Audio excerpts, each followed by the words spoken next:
করেছেন একেবারে ব্যতিক্রম। তার তরিকত জীবন থেকে শুরু করে কুষ্টিয়ার একটা জালফামন যে একটা ঘাঁটি ছিল, ওই সময় তরিকা প্রচারক এবং প্রবীণ জাকির যারা এর সাথে ছিলেন, তিনারা এখন আমাদের সাথে আছেন। এবং নতুন প্রজন্ম যারা এখন বায়াত নিচ্ছেন, বায়াত হচ্ছেন, এনার সম্বন্ধে মুজাদ্দিদা তরিকায় আত্মসমর্পণ করে কালেমার মালা গলায় পড়তেছেন।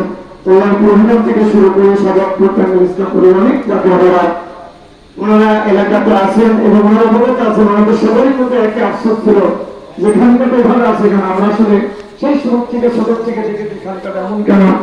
তো দেখো দীর্ঘদিন পরে আল্লাহ তাআলা আবার উনি দয়া হয়েছেন। উনি বলেছিলেন আমার যখন আল্লাহর পক্ষ থেকে হুকুম আসবে, ইলহাম আসবে, আল্লাহর দয়া আসবে, রাসূলুল্লাহ খুশি হবে, তখন এবার খানকাতে আবার আমাদের কার্যক্রম শুরু হবে। সেই দিনটা হয়তো আমরা আজকে পেয়েছি। এই জন্য মহান রবের দরবারে আমরা শুকরিয়া আদায় করি, আলহামদুলিল্লাহ। আসলে আমাদের একটা ব্যারাম আছে, আমাদের একটা রোগ আছে সবার মধ্যে, যে নিজে আমি। এই নিজে আমি, আমার আমিত্বকে বিসর্জন না দেওয়ার কারণেই আজ আমাদের ভিতরে একে অপরের যত দ্বিধা দ্বন্দ্ব এবং ফেতনা ফেসাদ। তো সর্বত্রের কাতারে এসে দাঁড়াতে হাবিলিল্লাহি জামিআ ওয়ালা তাফাররাকু।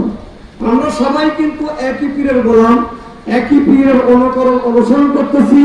কালেমা এক, নামাজ এক, রোজা এক, হজ এক, যাকাত এক, तमाम পৃথিবীর ওলিয়া আল্লাহরা কি এক, ঠিক না?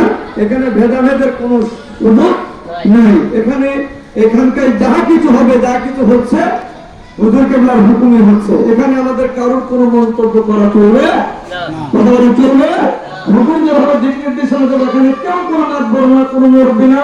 যত খানকা ঘর কল্যাণপুর হুজুর, সাজাদপুর হুজুরের আদেশ করা হয়েছে, এটা কিয়ামত পর্যন্ত চলবে।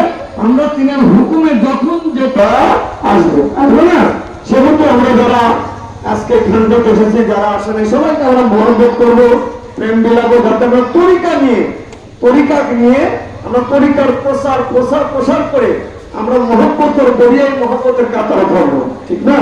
যেহেতু আমাদের বিভিন্ন এলাকার থেকে মুরব্বীরা দায়িত্বশীল জাকির ভাই এসেছেন, তারা নিজ নিজ এলাকার দায়িত্বে আছেন, মহব্বত করে বিভিন্ন জাকির ভাই হুজুরকে বোধহয় আদেশে এসেছেন। এখানে আমরা মনে করবো কি হুজুরের হুকুম যেটা হবে আমরা জীবন দেবে বাস্তবায়ন করবো, এটাই তো এখানে, ঠিক না? আপনি কি আমি এটা শোনার কোনো সময় না, হুজুরকে বলতাম নিধাত দিয়ে যেটা পরিচালনা করবেন, আমরা সকলেই কি মহব্বতের ভিতর দিয়ে এটা মানার চেষ্টা করব, যাতে করে আমরা কোন বিতর্কে জড়াবো না।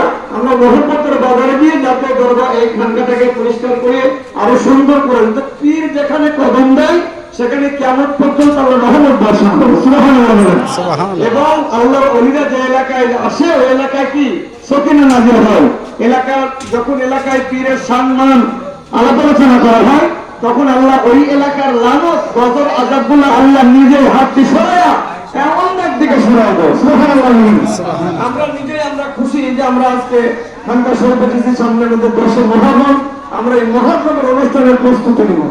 সবাই 10 মুহররমটাকে যেভাবে করার দরকার, যেভাবে পালন করার দরকার, বিভিন্ন শহর এলাকাতে আমরা যারা কাজ করি, যারা দায়িত্বশীল আছেন, সবাই আজকে খানকা থেকে শিক্ষা নিতে হবে যে আমরা আমাদের 10 মুহররম কারবালা আশুরার রাত, এটা হলো 25 জুন বৃহস্পতিবারের যেভাবে তোরা পড়েছে, হুজুর কেবলাতে ইতিপূর্বে সমস্ত জায়গায় মেসেজ দিয়েছেন, আমাদের দাওয়াতপত্র পৌঁছে আছে। আমরা ওটা আজকে হুজুর কেবলাতে যখন দাওয়াত দেবেন, তখন নিজ নিজ এলাকায় যথাসময়ে কি পৌঁছাই যাবে। আমরা এইগুলা নিয়ে অনেকে আছে জাকির ভাইরা অনুষ্ঠানের দাওয়াতপত্র পাওয়ার পরে দেখা যাচ্ছে ডায়েরে, টেবিলে, নিচে, বেডে, বিছানার নিচে নিয়ে আসে পীরের কাছ থেকে 1000, 2000, 500, 700 নিয়ে আসে, কিন্তু দাওয়াতপত্রগুলো ঠিক মতো দেখা যায় কি পৌঁছায় না।